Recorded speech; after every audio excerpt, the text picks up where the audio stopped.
Dobar dan, ovo je malo, nije mi prva konferencija online, ali dok smo se pripremali onda malo onak trema, makar to nije ono zgodno reći. Dobar dan svima, drago mi je da sam sudionik Sinergije 20 je jedan lijepi jubilej. Danas ću pričat o security centru i compliance centru što je ispod haube. Prošle godine na Sinergiji isto sam pričao sličnu priču, naravno sličnu, jer se Office 365 mijenja praktički iz tjedna u tjedan, tako da imamo šta pokazati i ima jako puno interesantnih stvari koje ćete vidjeti na ovom predavanju. No, za početak, Tomislav Lulić, dolazim iz Zagreba. Sada ne pričam puno, Microsoft MVP, Microsoft Certified Trainer i voditelj dvije grupe MS Community-a iz Hrvatske. Radim u svojoj firmi koja se bavi u principu cloud consultingom, to je ime. No, neću puno duljit. Ovo mi je jedan zgodan slajd, kad sam pripremao predavanje, ovo sam našao, jer obično kod nas na ovim podnebljima je, neće nas niko napast, to je sve sigurno, ko će nas uzimat, pa je onda ovo meni bilo zgodno, haker dođe i onda hakira račune nekome, pa cijeli narod u minusu, pa di ću ukrast pare, ima para, bez brige. Ovo je jedna agenda o kojoj ću danas pričat. Zgodna priča je taj security centar, on je nekad bio skupa, prošle godine smo pričali uglavnom o zajedničkom tom portalu, još uvijek se može naći, ali danas ćemo malo to rastaviti na dijelove i pokazati vam na koji način funkcioniraju ti sustavi. Jedan meni dragi slajd, odnosno jedna draga slika, to je jedna kolegica iz Australije radi, i drage volje ga uvijek podijeli i pošalje svaki novi update. Ovo je trenutno 26. ove godine, možda postoji novi, ali nisam puno si dao truda tražiti, odnosno tražiti obično kad mi pošalje mail, ona mi pošalje taj slajd, samo da vidite koja je to količina servisa koji se vrte unutar Microsoft 365. Neke od njih možda ne znate, neke od njih koristite, uglavnom rijetko ko koristi baš sve. Ali najveći problem je, problem ili izazov upravljanja sa Microsoft 365, ja još uvijek koristim Office 365, mada se već odavno taj cijeli set servisa zove Microsoft 365. Interesantno je da su oni svi povezani kroz jednu jedinstvenu platformu i to je stvarno jedna pouzdana i jaka platforma, no koji na ovom premisu najveći problem je kako upravljati s tim svim stvarima, no to ćemo malo kasnije pokazati, samo da vidite koliko je to kompleksno i koje stvari vi zapravo morate nadzirati ili imati koliko toliku kontrolu nad njima. Uglavnom, kroz ovo predavanje pričat ćemo o Microsoft 365 E3 i E5 licencama, biznis verzije Microsofta 365 koji se kod nas najčešće, ja kad velim kod nas mislim na područje bivše Jugoslavije, koje se susreću kod nas su biznis verzije Microsoft 365. One imaju malo ograničenije mogućnosti od ovih Enterprise paketa, no još uvijek su dovoljno moćne, nemojte se preplašiti vi koji imate biznis verzije. Biznis verzije su malo više onak složene, ko se sjeća small business servera u cijeloj toj priči. To je složen paket više za manje firme da vrlo jednostavno mogu upravljati, znači za tvrtke koje nemaju svojeg IT-a ili nemaju tvrtku koja se baš dedicirano bavi njima ko outsourcing firma. Tu još spominjem Microsoft Defender Advanced Threat Protection koji je dodatni servis koji ne dolazi u sklopu Microsoft 365.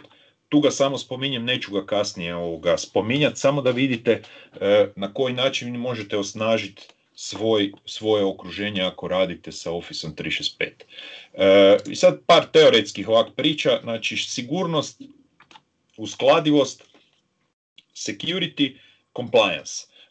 Isto dok sam pripremao ovo predavanje, zgodne ove dve slike sam našao, ovo jedna je sigurnost, znači u sve ove lance, lokote, tu je i ona jedan mali, ona plastična trakica koja se vrlo jednostavno potrga. Naravno, kad ju trebate potrgati, onda ju ne možete potrgati, uglavnom. I naravno compliance, malo su Adam i Eva se zaigrali pa su izašli van compliance i onda bili su izbačeni iz raja. Ok, sigurnost, to uvijek postavljam, to je onak trik pitanje na uglavnom svim predavanjima kojima se bavim sa sigurnosti i compliance-om. Sigurnost, krenut ću od uzdola, je onoliko dobra koliko ju dobro možete nadzirati. Znači, vi možete staviti ne znam koliko ograda, možete staviti ne znam koliko, u našem slučaju, firewallova, raznih new generation firewallova, svega ovog ostalog, ako vi uopće ne gledate to. Tu kroz ovo predavanje bi vam pokazao koliko je to dobro složeno unutar Microsoft 365.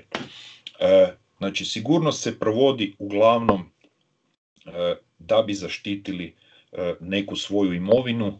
Imovina može biti podaci, može biti i nekakva fizička imovina, ne znam, auti, zgrade, ljudi i sve ovo ostalo. Znači, što se tiče compliance-a, to je usklađenost. Compliance diktiraju nekakva pravila, odnosno nekakvi propisi. To mogu biti zakonske regulative, sigurnosne regulative i razne druge regulative. I uglavnom je ta usklađenost ili compliance se ispunjava zbog zahtjeva trećih strana, ali sada to ne duljim, na sljedećem slajdu je ta cijela priča. Znači, bitna razlika, žao mi da nismo u nekoj dvorani, pa sada ja malo trik pitanja vama postavljam. Znači, sigurnost isključivo i jedino radite radi sebe. Usklađenost ili compliance radite radi trećih strana. Naime, banalan primjer, ISO 9000 ili ISO 27000, znači sigurnost.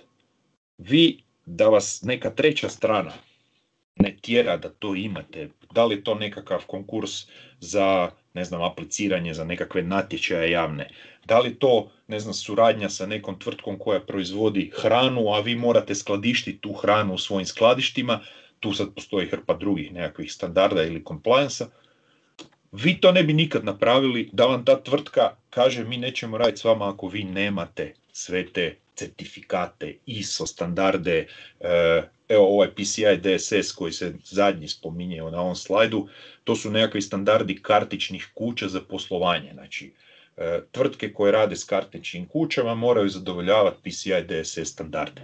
To sve manje više imate ugrađeno unutar Office 365. Naravno, ne možete karticu provlačiti u Office 365, ali možete kroz svoj sustav propustiti sve te standarde i provjeriti da li vaše okruženje zadovoljava cijelu tu priču unutar vašeg okruženja i da li ćete zadovoljiti svog partnera s cijelom pričom. Sad imamo tu par ovih, kako ja to zovem, predivnih Microsoft slajdova. Imam tak par komada koji su meni ovak dosta dragi, nisu prenatrpani, a pokazuju zapravo taj nekakav slojeviti pristup unutar Office 365, da se on primijeniti naravno i na Azure i uglavnom sve sustave koje Microsoft ima u svojoj ponudi. Znači, ključ svega je da se više ne brine se toliko o korisniku i uređajima, već da se više pazi na to da kroz proces pristupa podacima bude nekakva određena kontrola. Zašto? Korisnik i uređaj, postoje one zero day atakovi, postoje razne mehanizmi gdje se zaobilazi današnja ili ona prošla zaštita u sustavima i onda je to interesantno da danas stvarno pripaziti, biti malo pametniji. Uvijek su, hakeri ću ih nazvati, ili ljudi koji zlonamjerno žele nešto napraviti našem sustavu, uvijek su korak ispred. To je uvijek tako. Ali mi moramo brinuti o tome da im ostavljamo što manju rupu gdje oni mogu ušetati u naš sustav i što je najvažnije, ako već ušeću u sustav, da ih izoliramo u nekakvu lokalnu sredinu i da ih onda nakon toga, da ne velim grubu riječ, umlatimo s nekakvom batinom. U našem slučaju, naravno, zatvorit ćemo ili taj sustav gdje su oni došli ili sve ostalo. Ovo mi isto jedan dragi slajd. Zašto? Zato su ovo sve mehanizmi koji vam se nalaze unutar Microsoft 365, ova dva kontrolna centra, odnosno menadžera koji se nalaze. Ovaj štit znate iz cijele priče iz Microsoft Defendera, naravno uvijek je u bojama Microsofta, uvijek slično izgleda kao Microsoftov prozor, odnosno window, ali je podijeljen na tih više segmenata, točnije 4 segmenta, gdje onda vi možete odrađivati nekakve akcije unutar svog sustava. Ne očekuje se da ćete primijeniti baš sve. Bilo bi super, ali poznajući naše okruženje, već predugo radim u IT-u, nećete imati vremena, nećete imati resursa, pokušat ćete što bolje slijediti cijelu priču, ali mislim da je to jako, jako teško. Igrom slučaja surađujem s jednom velikom firmom i dosta toga je primijenjeno, ali još hrpa toga nije. Iz jednostavnog razloga, jer na nekakvom velikom okruženju 20, 30, 40 hiljada korisnika treba jednostavno isprobati sve te mehanizme. Ti mehanizmi nekad znaju i sami sebe ubiti, odnosno ubiju vaše okruženje. Ovo ubiti je pod navodnicima, naravno, tako da morate jako paziti. Meni jedan od prvih i ključnih sustava je ovaj single sign-on, multifaktorska autentikacija i conditional access. To malo kasnije ću samo spomenuti kroz slajd. Tu dalje u information protection, koliko puta vam je neki iscurio podatak ili nekakav dokument, ili ja uvijek dajem primjer jedne kolegice koja je poslala ulazni Excel sa cijenama proizvoda, a trebala je poslati izlazni Excel i onda su tu naši partneri vidjeli koliko ih zapravo deremo na tim nekim proizvodima. I to je to nije zgodno, dogodilo se to čisto slučajno, znači ne namjerno, najčešće sustavi najčešće ljudi ili su pod stresom ili nisu bili dobro taj dan ustali ili na lijevu nogu ili nešto. Znači jedan od sustava koji to onda sprečava je taj data loss prevention, koji onda kroz neke parametre sprječava to slučajno curenje podataka. Uz još hrpu dodatnih sustava. Znači isto jedna od bitnih mogućnosti sa ove threat protectione, znači tu sam zato Defender i spomenuo, to je ta dodatna nadogradnja, odnosno dodatna sigurnost, anti-phishing koji unutar Microsoft 365 radi stvarno dobro. No, da se ja tu ne držim ovaj slajd na ovoga. Ovo je taj meni jedan od dragih sustava kako radi conditional access. Znači u conditional accessu vi zapravo dajete nekoliko testova gdje možete provjeriti pristup korisnika, uređaja ili nekakvih aplikacija, znači slojevit, znači nije tu samo username i password, nije tu samo nekakva prava dostupa određenim aplikacijama ili podacima, tu se prođe kroz cijele nekakve parametre i onda se odobri ili ne odobri pristup vašim resursima u informatičkom sustavu. No, ajmo mi na ovaj predivan portal. Kako pristupiti portalu?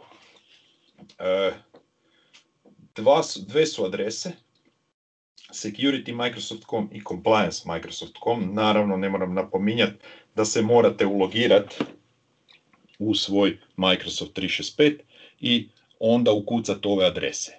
Naravno, preko Microsoft 365 admin centra možete pristupiti. Opet ćete se vratiti na ove prve dvije adrese i za vas koji ste ovak malo stariji ko ja ili volite ove staro okruženje, Protection Office.com još uvijek će otvoriti onaj stari crno-bijeli portal, a da ne duljimo puno, idemo mi malo to pokazati kako to izgleda, samo da nađem koja mi je, ovo je moja omiljena Megan, znači ovo je demo E5 licenca, čisto za vašu informaciju, Znači E5 licenca je najjača licenca Microsoft 365, nije baš jeftina, ali u nekakvom normalnom okruženju E5, mislim normalnom okruženju, nekakvom radnom okruženju, E5 bit će vam dovoljno E3 ili neka od biznis jačih paketa premium i ovo sve ostalo. No, ajmo mi prvo na početni ekran Office 365, odnosno Microsoft 365, administratorska konzola. Vi koji radite već u konzoli znate da to kako izgleda, ovaj novi izgled, znači više nema onog starinskog izgleda, koji je sa strane bio crni, malo su promijenili neke stvari. Ja ću sad otvoriti tu admin centar, tu vidite security and compliance. Endpoint manager, mislim da je Omar predavanje prije mene pričao o cijeloj toj priči, to je za upravljanje uređajima. Kad kliknem na security, mislim da će se dogoditi to da će mi otvoriti taj stari portal. To sam zato i namjerno napravio, ja tu pripremljeno već i ove nove portale. Vi koji ste radili već u security and compliance portalu, prepoznat ćete ovaj stari izgled security and compliance portala, gdje je nagruvano i jedno i drugo.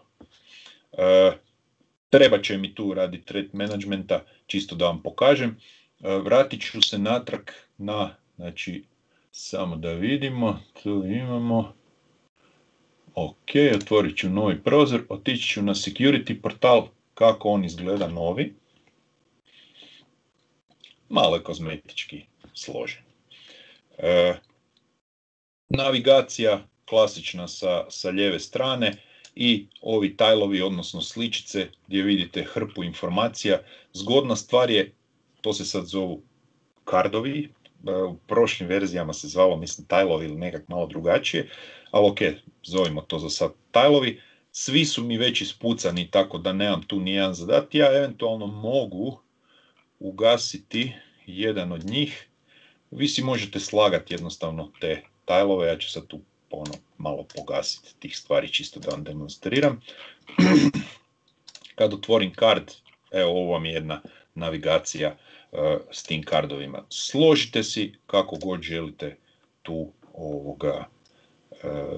to vaše okruženje, tako da bit će vam dosta interesantno. Isto to ću sad vam pokazati, kliknut ću i na Compliance centar, čisto da vidite navigacija, odnosno taj izgled je identičan. Naravno, u Compliance centru imate neke druge stvari, u Security centru imate druge stvari. Ovo se meni jako dopada zapravo da se razdvojilo Security and Compliance, jer su se dosta to, ljudi su miješali ta dva segmenta. To što sam rekao, Security radite radi sebe, Compliance radite radi drugih. Dosta tvrtki možda neće trebati te nekakve velike compliance zahvate u svom sustavu, ali će im sigurno trebati za zaštitu, će im trebati security manager. Znači, sad ćemo, još ću onda sad malo kasnije prosurfati po toj cijeloj priči. Idem se vratiti natrag na prezentaciju, samo malo. Znači, pokazali smo sve ovo, i security, i compliance, i ovaj protection office.com, taj stari izgled. Moram vas upozoriti na jednu stvar, to zna mene isto, neću reći izluditi, jer sam već naviknut koliko 10 godina radim sa tim Office-om 365. Dosta često se mijenja izgled, odnosno dodaju se funkcionalnosti. I onda to nekad, naviknete se na nešto, naravno svi smo ljudi, krvavi ispod kože, naviknete se i onda u jednom trenutku se to promijeni. Naravno, Microsoft kroz svoje ove mailing liste dobivate sigurno, ako imate pretplatu na Office 365, dobivate obavijesti šta se mijenja, koji su koraci, tu stvarno ja skidam kapu Microsoftu, to je fakat su uporni i vrlo dosljedni. To niko živ ne čita. Zašto? Zato jer ja tu i tam se ulovim pa pročitam i onda skužim neke stvari koje uopće prije su mi bile da nisam pročitao ne bi ni znao, nego bi kliknuo na portal i onda bi prvo ih psovao jedno 10 minuta, a onda nakon toga bi išao istraživati da vidim gdje se to zapravo nalazi. Tako da čitajte tu i tamo njihove te mailing liste, odnosno to su oni njihovi buleti koje šalju sa obavijestima šta se mijenja u određenom sustavu. To ja mislim da jedanput tjedno šalju, možete si čak i podesiti koliko često. Mislim da je čisto dovoljno jedanput tjedno malo protrčati kroz to. Ok, idemo na sljedeći slajd. Sad je tu security score ili meni jedan od dragih alata. On je prije bio odvojen od sustava u onom Trust portalu Microsoftovom. Sad tu imate ga ugrađeno u taj security portal, odnosno security manager centar. On je po meni onaj jedan prva točka s koje krenite raditi nekakav taj hardening Office 365, odnosno Microsoft 365. Zašto? Kad ga otvorite, pokazat ću vam i kroz demo, sad ću tu malo ovako samo protrčati kroz ove predivne slajdove, vi si možete zadati nekakav cilj. Znači, napravite sliku početnog stanja, nakon snimke početnog stanja, vi pogledate šta vam je sustav sam predložio da treba napraviti, da si malo pojačate svoj sigurnosni sustav unutar Office 365. Ako vas nešto muči ili treba objasniti recimo menadžmentu, to je dosta zgodna zapravo stvar, objasniti menadžmentu da vi morate sustav nešto odraditi, a da će se to možda reflektirati na dostupnog sustava ili da će se reflektirati na nekakve akcije da ljudi možda neće moći pristupiti određenim dijelovima sustava ili će se morati log off, log on napraviti pa će morati promijeniti password ili na mobitelu nešto odraditi kao potvrdu ili tako. Tu dobivate zapravo jedno zgodno objašnjenje šta će se dogoditi, na koji način i koliko je to kritično. Prije smo to morali mi sami izmišljati, to je dosta bilo time consuming i potom je IT bio poznat da nismo baš volili puno pričati s korisnicima. Zašto? Zato jer uvijek postavljaju blesava pitanja, ovo blesava pod navodnicima, pitaju oni pametno, samo nama to izgleda blesavo. I tu ćete onda dobiti dosta tih nekakvih smjerova kako možete to jednostavno objasniti korisnicima ili ako morate mail poslati na sve, nekakav grupni mail, jednostavno uzmete si taj tekst, malo ga prepravite, objasnite im i vi praktički pokrivate taj nekakvu svoju akciju za budućnost. Naravno, kad završite te neke akcije, dajete si neke ciljeve u svakom projektu ili u bilo kakvom nekakvom poslu, morate imati nekakve ciljeve, jer inače se onda dogodi ovo kaj nam se dogodilo u zadnjih 30 godina, da smo kaotični. Da, to je jedna zgodna isto priča, kad sam za Njemce prije dosta godina radio, onda bili su ovi naši financijaši, sve veli, dobro, sad trebate napraviti plan budžeta za 10 godina. Preko ljudi za 10 godina, ko živ, ko mrtav za 10 godina. I onda mi je jedna menadžerica rekla, gle, 10 godina niko ne očekuje da će to biti točno. Ali uzmeš štap, znači letvu, jednu batinu, zapikneš ju negdje daleko i kreneš prema njoj. Ti ju sigurno nećeš pogoditi za 10 godina, ali bar imaš smjer u kojem se krećeš. To je dosta bitno. Ok, i to je sad taj nekakav secure score priča gdje uspoređujete neke svoje podatke i na kraju opet dobijate sve to lijepo, divno, grafički. Najbitnija stvar u cijeloj toj priči je da vi možete nekakvim svojim supervizorima koji najčešće nisu tehnički obrazovani ili nešto, možete dati pristup samo na taj view i kroz korisničke role, pa nek si oni gledaju šta vi radite. To je zgodno, ovaj management voli gledati vidite ove prekrasne boje, malo crveno, malo narančasto, pa malo plavo, pa mislim može čak i customizirati, ne znam, ne bi ulazio u cijelu priču, ali možete fino kupiti tu njihovu pažnju, možda i da vam dignu malo i budžet, a da bogi plaću. Ok, ništa, ovo je sad samo vezano za security centar, šta on radi čisto suma sumarum, ali da ja puno ne duljim, opet idem na ovaj svoj prekrasan demo, otići ćemo na secure score, čisto da vidite uživo kako to radi, tu imamo nekakve određeni postotak, evo recimo uzet ću turn on, ne ATP senzor, obično uvijek pokazujem ove MFA, pa mi je sad već malo dosadno. Pogledajte koliko tu ima raznih stvari koje možete podesiti unutar vašeg sustava. To su samo prijedlozi, vi možete se igrati pa dodavati sve ostalo. Najbitnija zapravo stvar je možete nekome to i dodijeliti. Možete dati status, možete dati nekakav goal kad to mora biti završeno i sve ostalo. No ja ću nas sad proći samo. Znači tu imate te neke akcije, imate povijest akcija ako ste nešto radili i šta ste napravili, kad ste dobili neke te bodove. To je fora, to s bodovima mi se jako sviđa. I postoje nekakve metrike i trendovi. Ako ste nešto radili, možete vrlo jednostavno pratiti tu uspješnost vaših nekakvih akcija.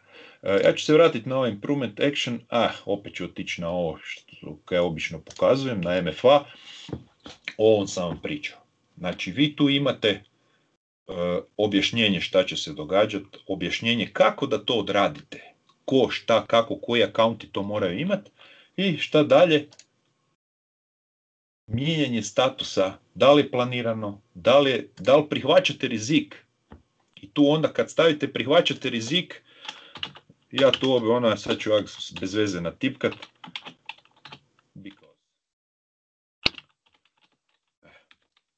pa nek si neko misli. I to je, na taj način onda vi jednostavno prihvaćate to, to je to. Ništa, vraćamo se dalje, sad da imamo ok vremena još imamo. Ima još malo vremena, slobodno Lula. Jel imamo pol sata ili 45 minuta? Može da računaš na 45 minuta. Ok. Ako ima pitanja, drage volje, odgovoriti, ja ću sad skočiti na compliance manager. To je jedan dio, ja se nikad neću zaboraviti, prije 2 godine, isto na Sinergiji, ja mislim da je bilo 6 ljudi na predavanju, od toga 2 gospođe, ako su sad slučajno, to evo baš ih pozdravljam, mislim da su bile iz Ministarstva pravosuđa ili negdje, Srpskog ministarstva pravosuđa, isto na Sinergiji bilo, i nisam se bolje ispričao nikad nego s njima 2. Toliko su ih, to baš ih je ovo interesiralo, su bile pravnice. Ovaj dio nije toliko priča za IT-evce. Mi ćemo to odraditi, mi smo tu šljakeri uglavnom, ali s ovim se mora baviti, to je ono ključno da znate, s ovim se mora baviti, znači, neke druge službe. Ovo nije posao IT-a. Mi smo tu, u ovom slučaju smo mi tu šljakeri. Znači, samo klikćemo i objašnjavamo im šta će dobiti s tim, a oni nam moraju dati na papiru ili im uvalimo kroz compliance manager, to ću vam sad pokazati, uvalimo im da to oni sami odrade. A to je ono najgore kad uvalite nekom drugom. Mislim, najgore za nekog drugog, za nas je to fenomenalno. Ok, znači sad smo došli tu na ovaj compliance centar. Ovo je ništa, tu sad malo teksta koji neću čitat. Znači, on vam olakšava tu papirologiju. Ko je ikad radi, opet se dotičemo onog najbezveznije, onog ISO standarda 9000, znate koja je to muka sa Excel sheetovima, sa hrpa tablica, pa ko će to raditi, pa koja je verzija dobra, pa onda se kriva tablica pošalje, pa se onda svi posvađaju uzduž i popreko unutar firme. Tu imate puno jednostavniju priču. Opet da ne duljim, ajmo mi malo na naš predivan compliance katalog, da vidimo, odlično.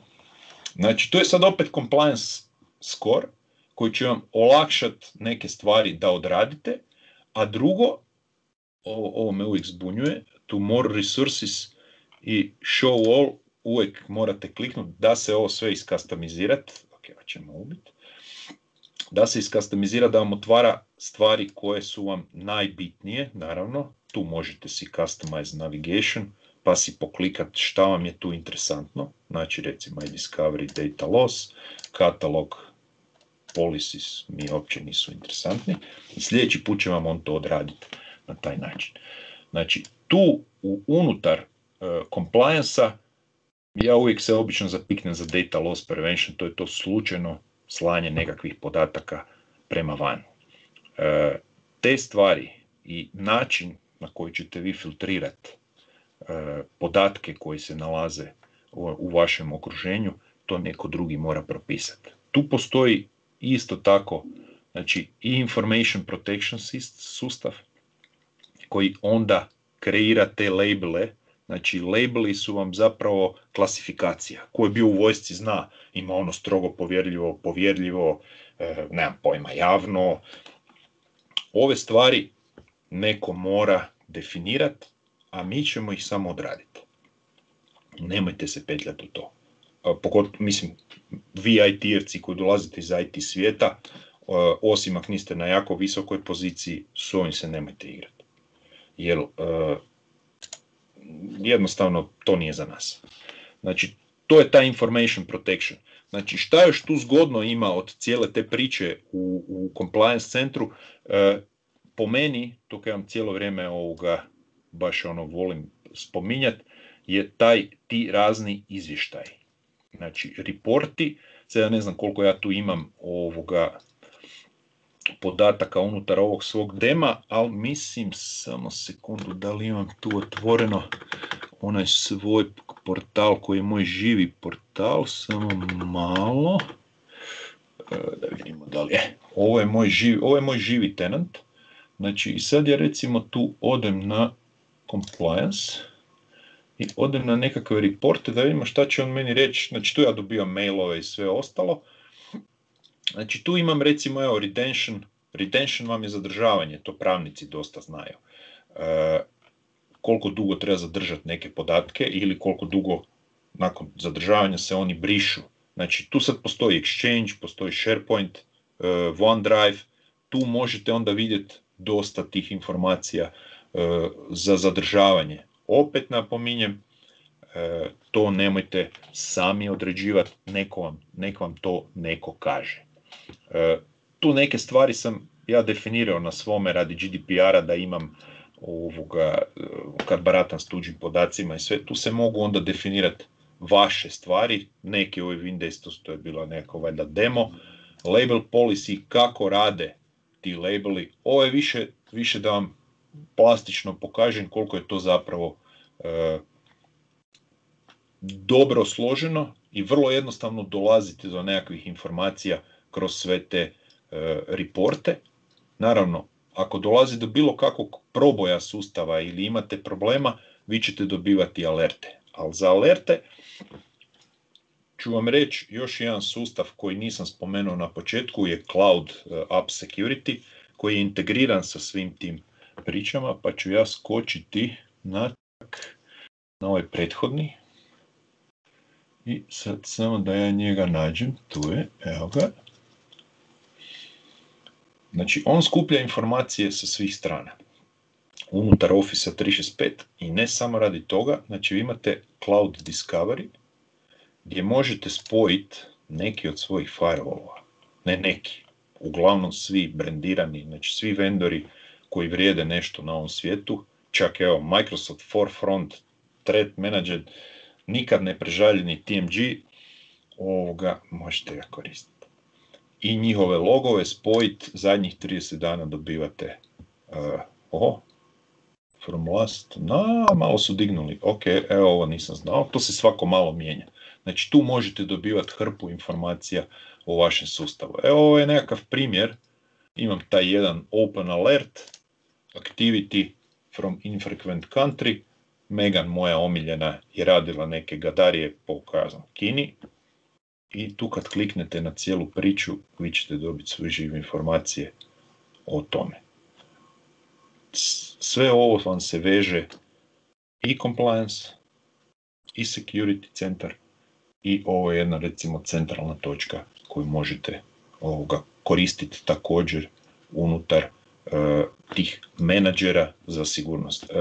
Najbitnija stvar koju je radio, kak je velim, dosta godina u IT-u iza mene, koji je radio ko sistemaš, koji je imao recimo Active Directory okruženje, koji je imao Exchange, SharePoint, ne do bog da ste imali Skype for Business, odnosno Link, onaj nekad davni, pa da ste imali TMG ili neki drugi firewall, ne znam da li je to FortiGate, da li je to nekakav Cisco ili nekakvi razni drugi uređaj, vi znate da je skupljanje informacija sa svih tih uređaja, sad bi se neki Linuxaš javio i rekao, aha, pa postoji syslog server, digneš Linux lijepo i perideri, je on sve lijepo to skuplja, ko će to čitati?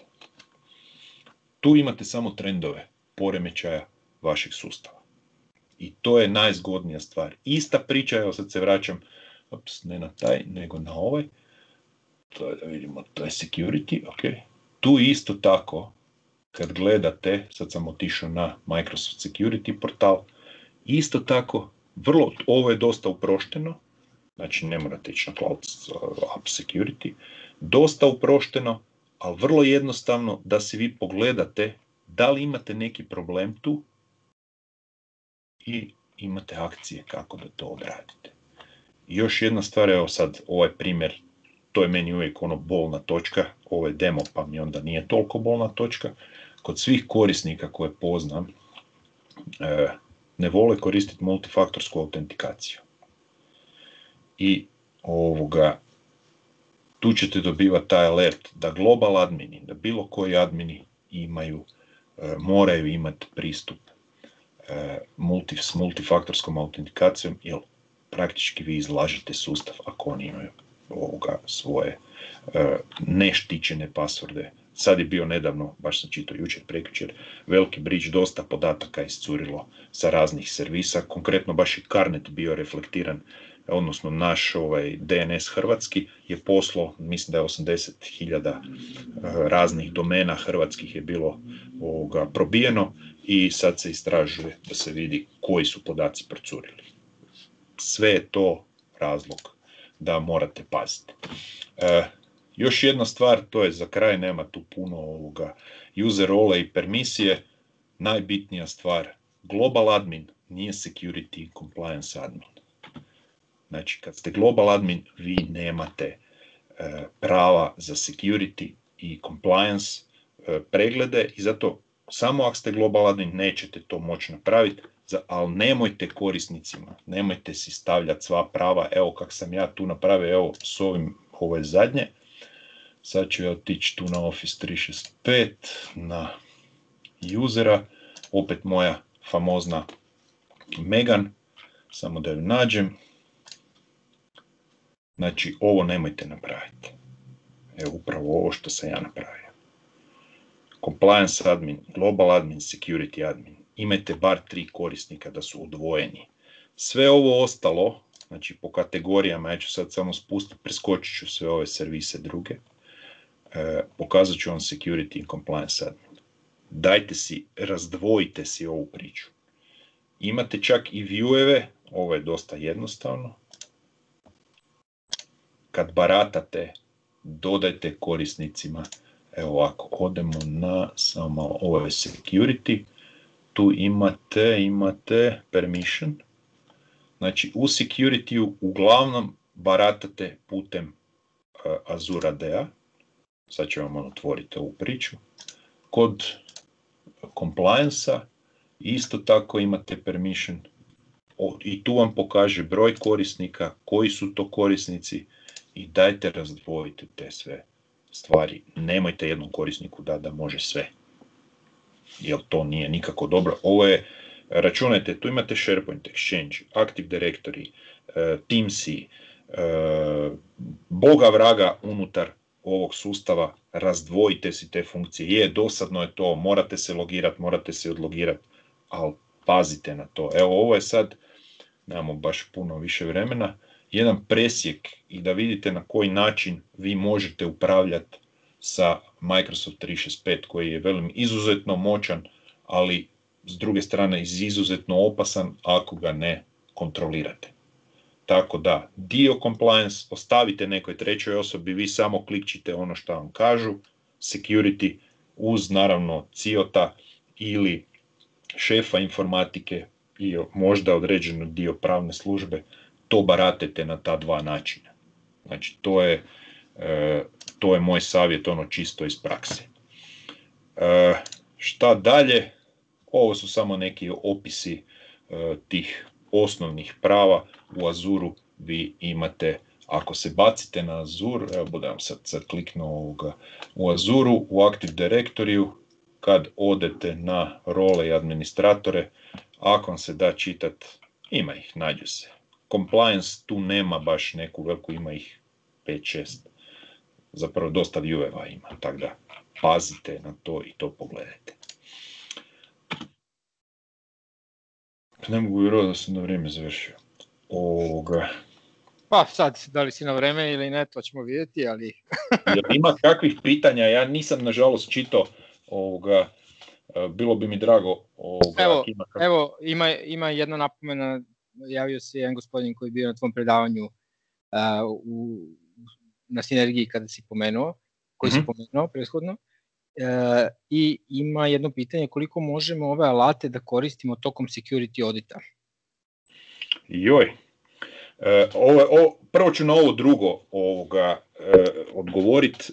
Ove alate nemojte, mogu vam samo pomoći, ali neće biti validni neće biti validni, neće nijedna kuća, bar za sad ne znam, da prizna te alate, ali vi prema ovim svim tu sustavima koje imate unutar security-a i compliance-a, vi možete jako lijepo uštimati. Zašto? Jer su oni napisani točno prema tim standardima, a to ću vam sad na brzinu samo pokazati. Ovo je security, sam da odem u compliance. To svaki put spominjem iz 4-5 godina. Znači, ako imate GDPR nekakve ili ISO 27, dobit ćete točno oznake i te nekakve paragrafe koji se vode u GDPR-u. Jer kad vi prođete kroz to, kad vam dođe auditor, to je meni iz iskustva, dođe auditor i vidi da ste te sve audit kontrole napravili u Office 365, neće vas piliti puno. Znači, morat ćete one glupave Excelice ispunjavati, to je nažalost tako, ali ćete ih jednostavno ispuniti jer se sve može eksportirati u Excel iz ovog sustava. Evo, ja ne znam da li je to odgovor. A gospodin koji je bio prošle godine, ima pitanje ili samo... Ne, samo te pozdravio. Ajde, super ovoga. Prošle godine je bilo, moram priznat, bilo